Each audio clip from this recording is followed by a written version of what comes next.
안녕하십니까. 오늘은 상가함수의 덧셈 정리에 대해서 알아보도록 하겠습니다. 상가함수의 덧셈 정리는 정의역 부분에 변수가 한 개 들어가는 게 아니라 두 개 이상 들어가 있을 때 상가함수를 어떻게 푸는지에 대한 이야기입니다. 결론적으로 얘기하면 상가함수의 덧셈 정리로 나오는 공식들은 모두 이해한 후에 암기를 해야 됩니다. 알겠죠? 공부할 게 많습니다. 그래서 첫 번째 이해를 하기 위해서 먼저 그림을 가지고 왔습니다. 어, 단위원에서 생각을 할 거고요. 요 P라는 동경이 있을 때 그 각을 그 시초선과 이루는 각을 알파라고 하고 이 Q하고 시초선하고 이루는 각을 베타라고 합시다. 그러면 요 P라는 좌표를 삼각함수로 표현할 수가 있죠. X좌표는 코사인 알파고 Y좌표는 사인 알파가 된다는 사실은 삼각함수 정의 단원에서 배웠고 Q라는 좌표는 코사인 베타, 사인 베타라는 사실을 알 수 있습니다. 얘가 알파만큼 베타만큼 돌렸는데 얘를 어떻게 좀 변환을 할 거냐 하면은 알파에서 베타를 한번 빼볼게요. 그러면 요 각이 나오겠죠. 그럼 요 각이 나오면 변하지 않는 건 뭐냐면 요 길이는 변하진 않겠죠. 그러면 알파 빼기 베타 각은 한 요 정도 되겠다. 그죠? 맞습니까? 근데 알파에서 베타를 빼버리면 결국엔 Q는 요 1,0으로 가버릴 거고, 즉 A로 가버릴 거고, 요 P는 요 R로 가버릴 거라는 거죠. 맞나요? 그러면 요 Q라는 좌표는 1,0으로 갈 거고, 요 P라는 좌표는 요 R로 갈 건데, 요 R의 좌표는 이루는 각이 동경과 시초선을 이루는 각이 알파 빼기 베타 라디안이기 때문에 코사인 알파 빼기 베타, 사인 알파 빼기 베타가 된다는 거죠. 근데 변하지 않는 거는 요 RA의 선분의 길이하고 PQ의 선분의 길이는 변하지 않으니까 관계식을 내가 만들 수가 있습니다. 그죠? 선분의 길이가 같으니까 제곱해도 길이가 같겠죠. 중심각이 같으니까 현의 길이가 당연히 같은 거죠. 그래서 얘하고 동치인식을 만들어 보면 PQ의 길이는 두 점 사이의 거리 공식이니까 X좌표 길이 빼고 Y좌표 길이 빼서 제곱을 합니다. 맞습니까? 그 다음에 여기서는 마찬가지로 x좌표끼리 빼고 그럼 1을 빼는 거죠. y좌표끼리 빼면은 빼기 0을 하는 거니까 뭐 관계 없는 거다. 그죠? 그래서 요런 관계식이 나오는데 얘를 완전 제곱을 풀고 얘를 완전 제곱을 풀면은 제곱에 관한 공식은 두 개가 나오니까 2가 되고 요 마이너스 2 코사인 알파 코사인 베타가 나오고 여기도 마이너스 2 사인 알파 사인 베타가 나오는데 마이너스 2로 묶어버리면 요런 관계식이 나옵니다. 그죠? 그 다음에 여기서도 얘 제곱하고 얘 제곱 했는 게 이제 얼마가 나옵니까? 1이 나오겠죠. 그 다음에 요 놈을 제곱했는 게 1이 나오니까 플러스 2가 나오고 여기서 마이너스 2배의 코사인 알파 빼기 베타 했는 게 나옵니다.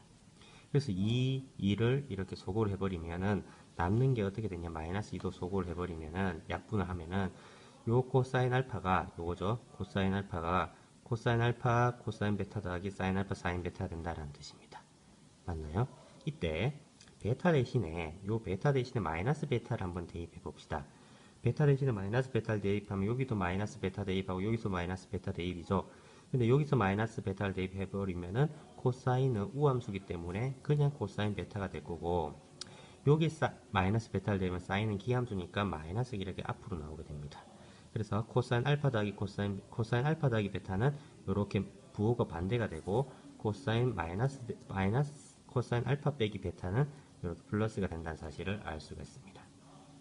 두 번째, 첫 번째고 이거 두 번째죠. 두 번째는 사인에 대한 어떤 덧셈 정리를 공부할 건데 우리가 여각을 배웠죠 지난 시간에. 사인 알파 더하기 베타는 코사인의 2분의 파이 빼기 알파 더하기 베타인데 얘는 어떻게 말할 수 있냐면은 요 갈로를 풀면은 이렇게 결합 법칙을 할 수가 있죠. 맞나요? 그러면 이제 어떻게 생각할 거냐면은 요 알파 대신에 여기에 알파 대신에 2파이 빼기 알파를 집어넣어 봅시다. 여기 알파 대신에 2파이 빼기 알파 내버리면 요 공식이 나오죠. 요 식이. 그럼 여기에 2파이 빼기 알파를 넣고 여기 2파이 알파를 넣겠다 이런 뜻입니다. 맞나요? 그러면 이건 뭡니까? 우리가 코사인 2분의 파이 빼기 알파는 사인 알파가 된다는 사실을 배웠고 사인 2분의 파이 빼기 알파는 코사인 알파 된다는 사실을 배웠죠. 마찬가지로 여기에서도 베타 대신에 마이너스 베타를 대입해버리면 코사인 베타는 그대로 부호가 바뀌지 않지만 사인은 기함수니까 요 플러스가 어떻게 됩니까? 마이너스로 바뀐다는 사실을 알 수 있습니다.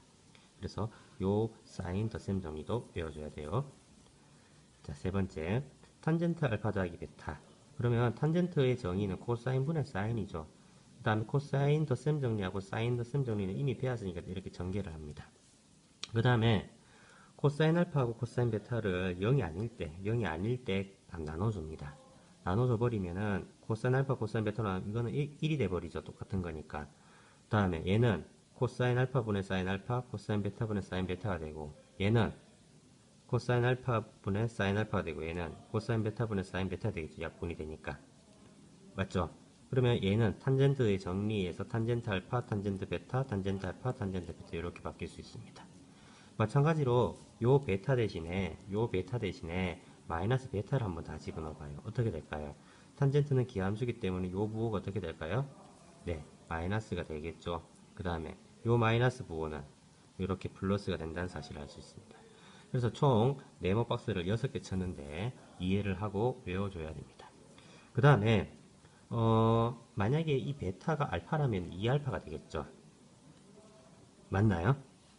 그래서 이 사인 2알파, 코사인 2알파, 탄젠트 2알파에 대한 결과도 다음에 코사인 제곱 2분의 알파, 사인 제곱 2분의 알파, 탄젠트 제곱에 대한 2분의 알파에 대한 값도 한번 공부를 해주세요. 물론 요 예제, 유제에 다 나오는 내용입니다.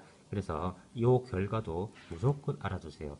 이번에 계정교육과정이 되면서 요거에 대한 원래 2배각, 반각 공식 이런 이름이 있었는데 이름이 빠졌어요. 이름이 빠진 상태인데 그래도 알면은 좋으니까. 알겠죠?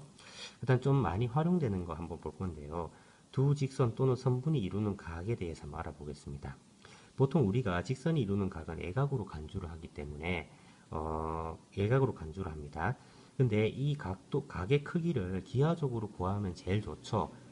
그러나 기하적으로 각의 크기를 구할 수 없을 때 우리가 삼각함수의 덧셈 정리를 이용하면 용이하다는 것을 알 수가 있습니다. 이렇게 선분 PA하고 선분 PB가 있다고 칩시다. 내가 이 각을 구하라고 했어요. 그러면 이 선분 PA를 직선 PA로 바꾸고 선분 PQ를 직선 PQ로 바꿔버려서 기울기하고 y절편 이렇게 각각 세팅을 해줍니다. 알겠습니까? 그 다음에 요 M1이라는 거는 결국에 탄젠트 세타1이죠. 그 다음에 요 기울기 M2는 탄젠트 세타2죠. 그러면 세타1하고 세타2하고 이 세타의 관계는 어떤 관계겠습니까? 요 삼각형에서 PAB에서 외곽이 바로 세타1이 되니까 요거 두 개 더하면 세타1이 되니까 요거는 여기에서 이걸 빼버리면 되겠죠. 그래서 이 세타라는 것은 세타1에서 세타2를 빼는 양변의 탄젠트를 취합니다.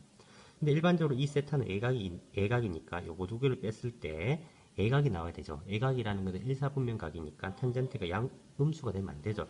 그래서 안정장치를 걸어줍니다. 절대값. 그러면 탄젠트 세타 1 빼기 세타 2는 어떻게 되죠?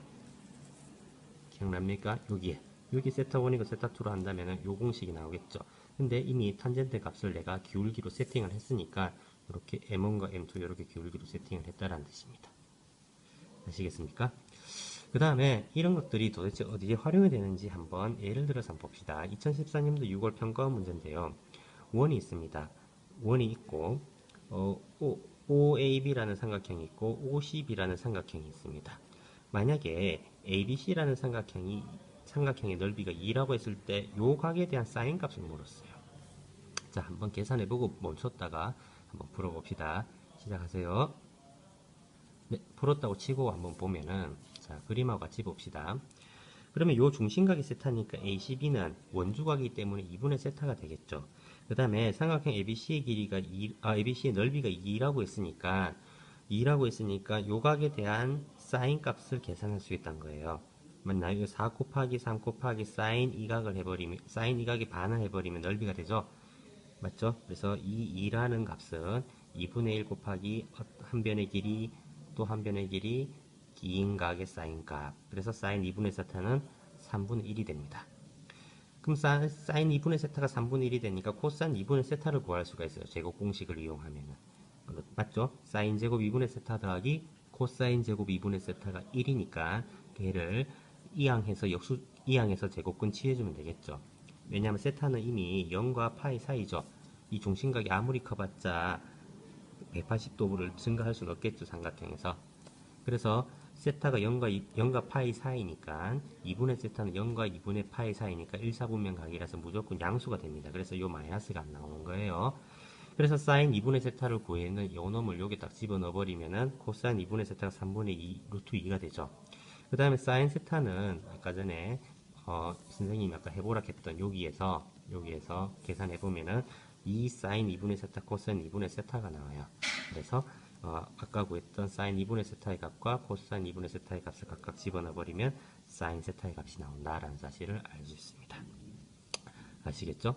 그래서 이 삼각함수의 덧셈 정리는 매우 복잡하고 또 계산도 많이 해야 되는 것입니다. 그래서 여러분들 내용은 사실은 이렇게 큰 메모 박스 6개밖에 없어요. 그러나 활용되는 부분이 워낙 많다 보니까 문제를 많이 풀어봐야 됩니다. 수고하셨습니다.